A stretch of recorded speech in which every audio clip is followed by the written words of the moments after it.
Assalamualaikum warahmatullahi wabarakatuh. Perkenalkan, nama saya Bayu Anggara dengan NIM 120 30 30331. Saya dari HTN 4A, jurusan Hukum Tata Negara. Dengan video ini saya bertujuan agar memenuhi tugas akhir saya di mata kuliah Hukum Konstitusi. Ini memang mengharuskan saya untuk menjelaskan pada pertemuan 9 sampai pada pertemuan 15. Nah, pada pertemuan 9, ya ini membahas mengenai faktor-faktor daya ikat konstitusi. Nah, faktor-faktor daya ikat konstitusi itu apa sih? Faktor-faktor daya ikat konstitusi memiliki beberapa nilai dan bagaimana cara agar sebuah konstitusi itu ditaati, dihargai, dan diakui serta diterapkan oleh masyarakat di negara tersebut. Beberapa faktor yang menyebabkan daya ikat konstitusi ada 3, yakni pertama dalam aspek hukum. Menurut Casey Ware, berangkat dari aliran positivisme hukum, maka konstitusi itu mengikat. Sebab ditetapkan oleh badan yang berwenang membentuk hukum, dan konstitusi itu juga dibuat dan atas nama rakyat yang di dalamnya syarat dengan ketentuan saksi yang diatur lebih lanjut dalam undang-undang organik. Dilihat dari prinsip-prinsip wawasan negara berdasarkan hukum atau Rechtsstaat dalam bahasa Belandanya, sebagaimana dikatakan oleh Zeppelius, konstitusi merupakan alat untuk membatasi kekuasaan, penyelenggaraan yang didasarkan pada undang-undang, dan adanya pengawasan yudisial terhadap penyelenggaraan pemerintah. Kedua ialah aspek politik. Dengan adanya pendekatan politis, maka hukum adalah produk politik yang telah menjadikan badan konstituante atau lembaga lain yang ditunjuk sebagai badan perumus dan pembuat konstitusi sebuah negara. Kemudian peran tersebut dilanjutkan oleh lembaga legislatif sebagai pembuat undang-undang. Proses yang dilakukan oleh dua badan tersebut merupakan kristalisasi atau produk politik, sehingga produk politik yang berupa konstitusi atau segala macam perundang-undangan mempunyai daya ikat pemberlakuan bagi warga negara. Kemudian hubungan antara hukum dan kekuasaan telah terimplementasikan dalam konstitusi, baik dalam pengertian hukum dasar tertulis maupun hukum dasar yang tidak tertulis, yang pada dasarnya telah membatasi tindakan penguasa dan memaksa warga negara untuk mentaatinya. Kemudian dalam aspek moral, dalam pandangan Paul Scholten, keputusan moral merupakan otonom atau teonom.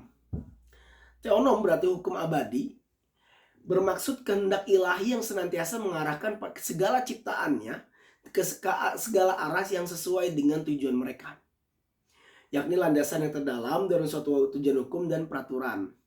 Dalam moral juga itu dikenal dengan sanksi, tapi bersifat lahiriah melainkan batiniah. Seperti contohnya apa? Contohnya rasa malu dan juga menyesal. Oleh sebab itu, apabila masyarakat di suatu negara sangat menjunjung tinggi nilai moral maupun etika, maka daya tarik dari konstitusi sangatlah melekat. Namun, apabila sebaliknya, maka daya konstitusi dari etika ini akan berpotensi merendah atau rendah. Pada pertemuan 10, kita akan membahas mengenai konstitusi, konstitualisme, dan juga negara. Konstitusi, seperti kita ketahui bersama, merupakan sebuah kumpulan-kumpulan dan peraturan-peraturan di suatu negara yang di dalamnya mengatur perihal hubungan antara pemimpin dengan warga negaranya, kemudian antara sesama warga negara dengan warga negara lain, serta mengatur pula perihal garis-garis besar haluan organisasi sebuah negara. Dan juga konstitualisme merupakan paham suatu negara yang menganut atau menggunakan paham konstitusi di dalam penyelenggaraan kehidupan berbangsa dan juga bernegaranya. Adapun menurut para ahli, konstitualisme diartikan sebagai berpendapat bahwa konstitualisme merupakan penganut pengendalian atau kekuasaan suatu negara. Hal itu disebutkan oleh Ramlan Subakti. Namun ada beberapa ahli yang mengatakan bahwa seperti Jimli Asidiki, bahwa konstitualisme merupakan merupakan semua konstitusi selalu menjadikan sebuah kekuasaan sebagai pusat perhatian. Karena kekuasaan itu menjadikan sebuah kekuasaan menjadi pusat perhatian karena kekuasaan itu sendiri pada intinya memang perlu diatur dan dibatasi sebagaimana mestinya. Ada juga dari pendapat ahli yang dari luar seperti Chef Armstrong mengatakan bahwa konstitusionalisme merupakan kumpulan prinsip-prinsip yang mengatur kekuasaan pemerintahan, hak-hak pihak yang diperintah seperti rakyat kita ini, dan hubungan di antara keduanya.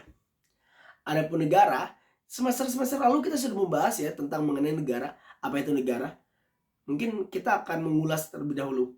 Negara itu merupakan organisasi yang di dalamnya terdapat komponen-komponen pembangun yang terdiri dari pemerintahan, rakyat, wilayah, dan pengakuan. Atau juga negara bisa disebut sebagai organisasi kekuasaan. Karena pada dasarnya di dalamnya adanya pemerintahan, adanya lembaga-lembaga mengenai kekuasaan. Secara organisitas konstitusi, yang pertama yang dasar dari berdirinya suatu negara beserta tujuan dari negara tersebut didirikan. Yang kedua, acuan baku bagi penyelenggara kekuasaan negara. Dan tiga, konstitusi memuat hak warga negara. Jadi jelas, urgensitas konstitusi sangatlah penting dan sangatlah diperlukan bagi suatu negara. Untuk apa? Untuk membatasi perilaku kekuasaan atau penguasa. Dan pada pertemuan 11 ini kita akan membahas mengenai konstitusi Madinah dan ketatanegaraan modern. Safifah Madinah menurut para ahli, menurut seperti Montgomery Watt, berpendapat bahwa konstitusi Madinah adalah the Constitution of Medina. Sedangkan menurut Nicholson berpendapat bahwa konstitusi Madinah adalah Carter. Anthony Northing berpendapat bahwa konstitusi Madinah adalah agreement. Ahmad Sukarja berpendapat bahwa konstitusi Madinah adalah sahifat yang bermakna Carter atau piagam. Berikutnya menurut Suyuti Pulungan bahwa konstitusi Madinah ialah konstitusi. Sedangkan menurut Ahmad Syafi'i, konstitusi Madinah adalah Alkitab atau buku, Al-Sahifah, bundelan kertas. Dalam muatan piagam Madinah itu sendiri, yang pertama adalah kesepakatan. Apa sih yang masuk kesepakatan? Di kesepakatan ini maksudnya dikarenakan tingginya tingkat heterogenitas di antara masyarakat Madinah pada saat itu, maka tercapailah sebuah kesepakatan yang mengatur antara hak dan kewajibannya masing-masing. Dua ialah persamaan. Poin ini membahas mengenai persamaan hak dan kewajiban seluruh penduduk Madinah, baik muslim, non-muslim, ataupun yang lainnya. Berikutnya mengenai keadilan. Tentunya pada poin ini membahas mengenai hak memperoleh perlakuan adil bagi seluruh masyarakat dari negara dan pemerintahan. Dalam piagam Madinah sebagai konstitusi, kenapa sih disebut sebagai konstitusi? Yang pertama, menerima yaitu mengatakan bahwa konstitusi Madinah telah memenuhi unsur sebagai aturan dasar atau konstitusi. Jelas dalam konstitusi memuat dengan aturan-aturan dasar atau haluan-haluan garis besar organisasi sebuah negara. Kedua, menolak yakni mengatakan bahwa piagam Madinah tidak mengatur pembagian kekuasaan. Tiga, hipotesis bahwasanya orang-orang yang menolak piagam Madinah sebagai konstitusi yang berasal dari sarjana barat yang alergi terhadap penetapan piagam Madinah sebagai konstitusi tertulis dan tertua di dunia, maka dari itu akan berdampak dan mencoreng nama baik negara sebagai kiblat peradaban, serta mereka yang tidak menginginkan munculnya kemajuan peradaban. Dan pada pertemuan 12 kita akan membahas mengenai konstitusi Indonesia. Wah, sangat menarik sekali ketika kita membahas mengenai konstitusi Indonesia ya. Karena jelas secara sejarahnya konstitusi negara Indonesia adalah Undang-Undang Dasar 1945 yang untuk pertama kali disahkan oleh PPKI, yakni Panitia Persiapan Kemerdekaan Indonesia pada tanggal 18 Agustus 1945. Undang-Undang Dasar 1945 merupakan kelompok Staatsgrondgesetz atau aturan dasar negara yang berada di bawah Pancasila sebagai grunom atau norma dasar. Pada periode 18 Agustus 1945 sampai 27 Desember 1949 mengenai penetapan Undang-Undang Dasar 1945. Pada periode ini, Republik Indonesia diproklamasikan pada tanggal 17 Agustus 1945 dan juga republik yang baru ini belum mempunyai Undang-Undang Dasar. Barulah sehari kemudian pada tanggal 18 Agustus 1945 rancangan undang-undang disahkan oleh PPKI sebagai Undang-Undang Dasar Republik Indonesia setelah mengalami beberapa proses cukup panjang yang dilalui oleh Insinyur Soekarno dan juga para tokoh lainnya, para pembesar maupun para perumusan Undang-Undang Dasar tersebut. Kita kembalikan pada periode 27 Desember 1949 sampai 17 Agustus 1950 yang membahas mengenai penetapan Konstitusi Republik Indonesia Serikat. Ya, teman-teman nggak salah dengar bahwa Indonesia pernah menjadi Indonesia Serikat. Pada periode ini Republik Indonesia yang masih baru terbentuk dengan adanya ikut campur Belanda mencoba untuk mendirikan negara-negara seperti negara Sumatera Timur, negara Indonesia Timur, negara Jawa Timur, dan sebagainya. Sejalan dengan usaha Belanda tersebut, maka terjadilah agresi Belanda I pada tahun 1947 dan agresi Belanda II pada tahun 1948. Dengan ini mengakibatkan diadakannya KMB atau Komisi Meja Bundar yang melahirkan negara Republik Indonesia Serikat. Hingga Undang-Undang Dasar yang seharusnya berlaku untuk seluruh negara Indonesia pada saat itu hanya berlaku untuk negara Republik Indonesia Serikat saja. Berikutnya pada periode 17 Agustus 1950 sampai 5 Juli 1959 mengenai penetapan Undang-Undang Dasar sementara pada tahun 1950. Pada periode prefederal ini dari Undang-Undang Dasar Republik Indonesia Serikat 49 merupakan perubahan sementara karena sesungguhnya bangsa Indonesia pada sejak tahun 17 Agustus 1945 menghendaki sifat kesatuan. Maka negara Republik Indonesia Serikat tidak bertahan lama karena terjadinya penggabungan negara Indonesia dengan negara Republik Indonesia. Hal ini mengakibatkan wibawa dari pemerintah Republik Indonesia Serikat menjadi berkurang. Akhirnya dicapailah kata sepakat untuk mendirikan kembali Negara Kesatuan Republik Indonesia.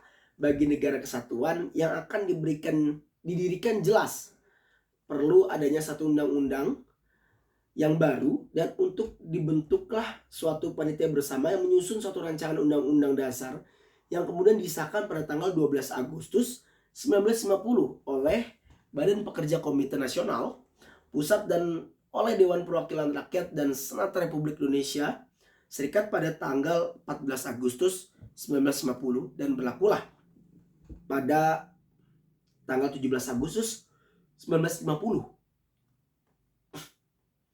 Berikutnya pada periode 5 Juli 1959 sampai sekarang, yakni penetapan berlakunya kembali Undang-Undang Dasar 1945 dengan dekret Presiden 5 Juli 1959 berlakulah kembali nih Undang-Undang Dasar 1945 dan perubahan Majelis Permusyawaratan Rakyat sementara Orde Lama pada masa 1959 sampai 1965 menjadi Majelis Permusyawaratan Rakyat sementara Orde Baru. Perubahan itu dilakukan karena Majelis Permusyawaratan Rakyat sementara Orde Lama dianggap kurang mencerminkan pelaksanaan Undang-Undang Dasar 1945 secara murni dan konsekuen. Hingga pada sekarang negara Republik Indonesia menggunakan Undang-Undang Dasar 1945 awal terbentuk secara substansi. Adapun perubahan yang telah terjadi akhir-akhir ini sebanyak 4 kali amandemen sebagai bentuk perkembangan hukum yang terjadi di masyarakat. Kemudian pada pertemuan ke-13 kita membahas mengenai amandemen Undang-Undang Dasar 1945. Kita harus tahu dulu bahwa amandemen itu dilakukan sebagai bentuk penyempurnaan terhadap hukum yang sebelumnya. Amandemen ini dilakukan juga sebagai bentuk perkembangan hukum terhadap masyarakat itu sendiri. Amandemen Undang-Undang Dasar 1945 yang dilakukan oleh MPR dilakukan sebanyak 4 kali. Ini mana pada amandemen pertama, yakni perubahan pertama sidang umum MPR tahun 1999, disahkan pada 19 Oktober 1999. MPR 1 dalam sidang umum tahun 1999 mengeluarkan putusan mengenai Undang-Undang Dasar 1945 dengan perubahan yang kemudian dikenal dengan perubahan pertama. Berikutnya yang kedua, perubahan pertama atas Undang-Undang Dasar 1945 tersebut diambil dalam suatu putusan majelis pada tanggal 19 Oktober 1999. Dan yang ketiga, perubahan pertama ini MPR mengubah pasal 5 ayat 1, pasal 7, pasal 9, pasal 13 ayat 2, pasal 14, pasal 15, pasal 17 ayat 2 dan 3, pasal 20 dan juga pasal 21 Undang-Undang Dasar 1945. Perubahan pertama yang diamandemenkan sebanyak 9 pasal. Kemudian pada perubahan kedua, yakni amandemen kedua yang disahkan pada 18 Agustus tahun 2000, MPR sidang tahunan 2000 mengeluarkan putusan mengenai Undang-Undang Dasar 1945 dengan perubahan yang kemudian dikenal dengan perubahan kedua yang diambil dari dan ditetapkan pada 18 Agustus tahun 2000. MPR RI mengubah dan juga menambahkan pada pasal 18, pasal 18, pasal 18A, pasal 18B, pasal 19, pasal 20 ayat 5, pasal 20A, pasal 22B, pasal 9A, bab 9A, pasal 25E, bab 10, pasal 26.2 dan ayat 3, pasal 27 ayat 3, bab 10A pada pasal 28A, pasal 28B, pasal 28C, pasal 28D, pasal 28E, pasal 28G, pasal 28H, pasal 28I, pasal 28C, bab 12, pasal 30, bab berikutnya, pasal 36A, pasal 36B dan pasal 36C Undang-Undang Dasar Republik Indonesia tahun 1945. Banyak ya. Berikutnya pada perubahan ketiga nih, pada tahun 10 November 2021. Menjelang 1 tahun doang. Dalam sidang tahunan MPR tahun 2021 mengeluarkan putusan mengenai Undang-Undang Dasar 1945 dengan perubahan yang kemudian dikenal dengan perubahan ketiga yang diambil dan ditetapkan tanggal 10 November tahun 2001. Pada perubahan ketiga ini MPR mengubah dan atau menambahkan pasal 1 ayat 2, pasal dan 3, pasal 3 ayat 1, 3 dan 4, pasal 6 ayat 1 dan 2, pasal 6 ayat 1, 2, 3 dan 5, pasal 7A, pasal 7B, pasal 7B ayat 1, 2, 3, 4, 5, 6 dan 7. Pasal 7C, pasal 8 ayat 1 dan 2, pasal 11 ayat 2 dan 3, pasal 17 ayat 4, bab 7A, pasal 22C ayat 1, 2, 3 dan 4, pasal 22D ayat 1, 2, 3 dan 4. Kemudian pasal 22E ayat 1, 2, 3, 4, 5 dan 6. Pasal 23 ayat 1, 2 dan 3, pasal 23A, pasal 23G ayat 1, 2, pasal 24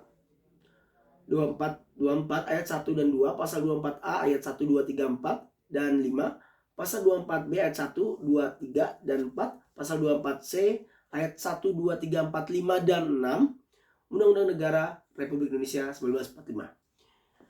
Pada tahun ini pasal yang diamandemenkan yakni sebanyak 23 pasal. Banyak banget ya. Artinya negara kita sudah tahu bahwa adanya perubahan hukum yang dimana terjadi di masyarakat. Kemudian pada sidang keempat pernah disahkan juga pada tanggal 10 Agustus tahun 2002. MPR dalam sidang tahunan tahun 2002 kembali mengeluarkan keputusan mengenai Undang-Undang Dasar 1945 dengan perubahan yang kemudian dikenal dengan perubahan keempat yang diambil dan ditetapkan tanggal 10 Agustus 2002.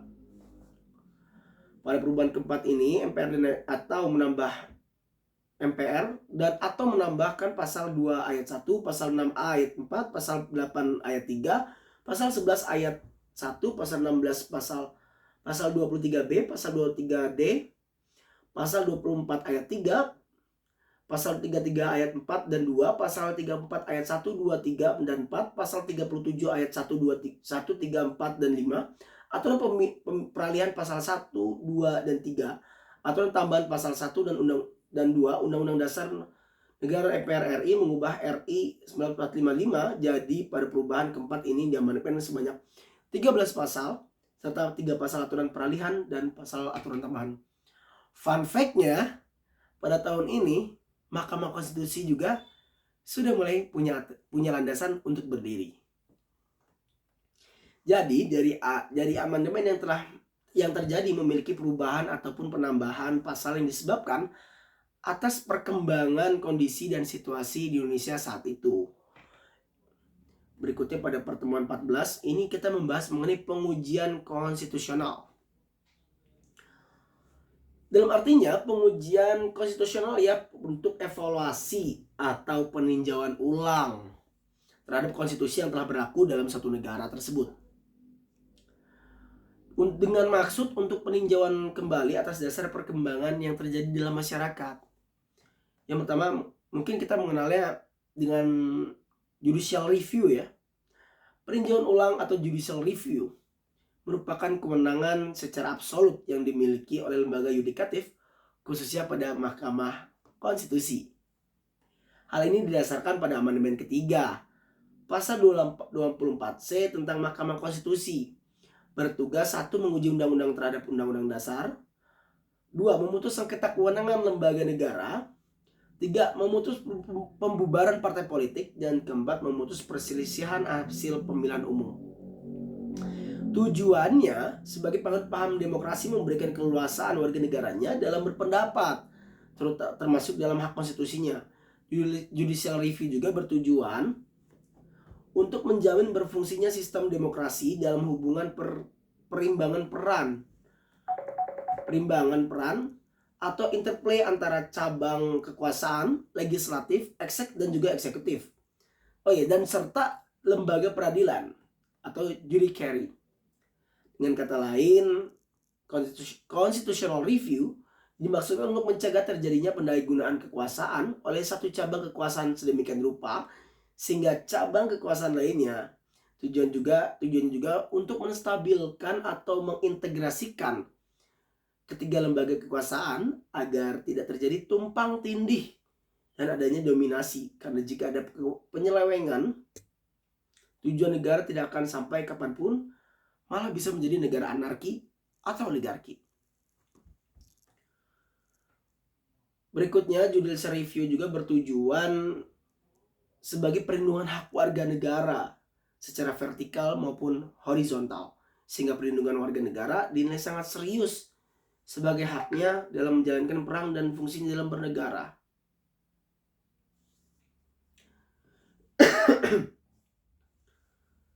Untuk pada pertemuan 15 mengenai HAM nih. HAM itu apa sih? Perasaan semester lalu kita sudah membahas HAM ya. Tapi kenapa sih HAM itu diungkit kembali? Hak asasi manusia merupakan hak dasar menjadi tonggak awalnya konstitusi. HAM menjadi awal penyebab adanya sebuah kontrak atau aturan dasar yang disebut konstitusi, di mana awalnya terbentuk konstitusi merupakan adanya tindakan kesewenang-wenangan pemerintah terhadap rakyatnya, sehingga masyarakat dalam suatu negara meminta adanya sebuah aturan agar hak dasarnya sebagai warga negara dilindungi oleh negara. Secara etimologinya HAM itu memiliki penyebutan yang berbeda-beda nih di negara-negara. Sepertinya Prancis, Droit de Homme, Inggris, Human Right, Belanda, Mensenrechten, Indonesia, hak asasi manusia atau HAM. Adapun secara terminologinya, HAM merupakan hak dasar yang dimiliki setiap manusia yang dibawa sejak dinyatakan telah bernyawa sebagai anugerah dari Tuhan Yang Maha Esa. Sedangkan menurut John Locke, HAM itu memiliki 3 unsur. Yang pertama hak hidup, hak kemerdekaan, dan juga hak milik. Di Indonesia, HAM diatur dalam Undang-Undang Nomor 39 Tahun 1999 tentang hak asasi manusia. Dalam aturan tersebut, definisi HAM seperangkat hak yang melekat pada hakikat keberadaan manusia sebagai makhluk Tuhan Yang Maha Esa. Namun, dalam The Universal Declaration of Human Rights, secara rinci disebutkan bahwa HAM menyangkut beberapa hal, diantaranya hak-hak politis dan yuridis, hak-hak martabat dan integritas, dan juga hak sosial, ekonomi, dan juga budaya. HAM sebagai aturan dasar yang dimiliki manusia haruslah dijunjung tinggi dan dihargai, sebab manusia sebagai makhluk Tuhan Yang Maha Esa juga diselipkan nafsu, diberikan akal sebagai anugerah Tuhan Yang Maha Esa, dan juga diselipkan nafsu atau emosi sebagai bentuk dinamika yang akan terjadi di dunia. Hal ini menyebabkan kerentanan dari tindakan sesama manusia terhadap manusia lainnya. Contohnya membunuh atau saling ingin memiliki ketersinggungan. Itu sangatlah rentan sekali terjadi, yang menyebabkan tindakan brutal manusia. Oleh karenanya, HAM itu harus hadir sebagai aturan dasar manusia agar untuk saling menghargai setiap apa yang dianugerahkan Tuhan kepada kita. Aturan dasar tersebut dituangkan dalam bentuk undang-undang yang disertai sanksi tegas apabila dilanggar. Seperti diketahui, yakni KUHP. Sekian dari saya. Terima kasih. Mohon maaf atas segala kesalahan dan kekurangannya. Wabillahi taufiq wal hidayah. Wassalamualaikum warahmatullahi wabarakatuh.